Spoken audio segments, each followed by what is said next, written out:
Il y a quelques jours, Gilles Lellouche a accordé une interview au Figaro. Pour l'occasion, l'acteur a dénoncé les violentes attaques dont a été victime Astérix et Obélix, l'Empire du Milieu.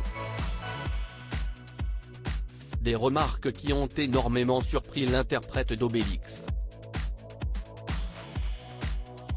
Ce dernier dénonce un lynchage sur le film de son ami, Guillaume Canet. Explication.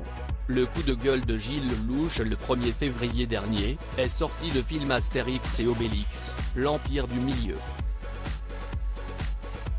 Pour le retour des célèbres Gaulois, Guillaume Canet a pu compter sur un casting XXL.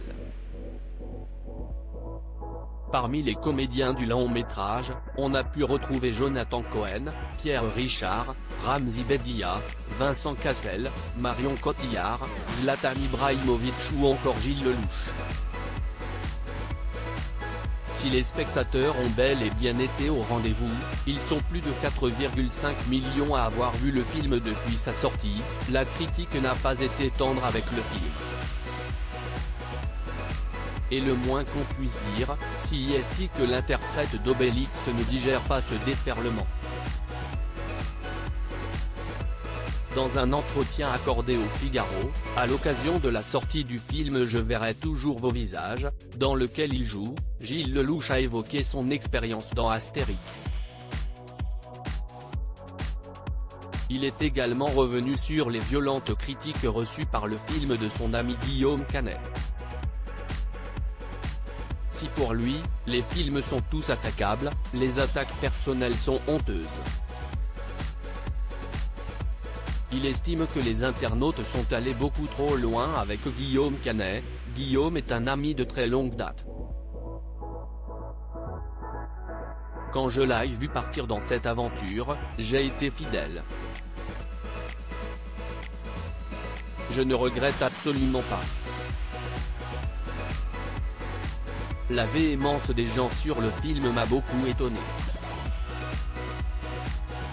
Tous les films sont attaquables et j'entends les raisons pour lesquelles le film ne plaît pas.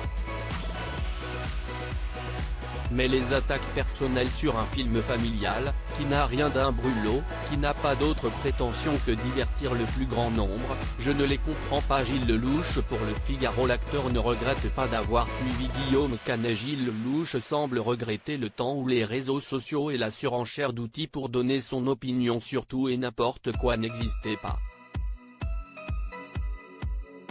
En revanche, il ne regrette pas du tout d'avoir suivi son ami dans cette aventure cinéma, et ce malgré les virulentes critiques. D'ailleurs, il n'est pas le seul à avoir pris la défense de Guillaume Canet. En effet, Danny Boone avait dénoncé un vrai bashing contre le travail de son confrère. Idem pour Vincent Desagna.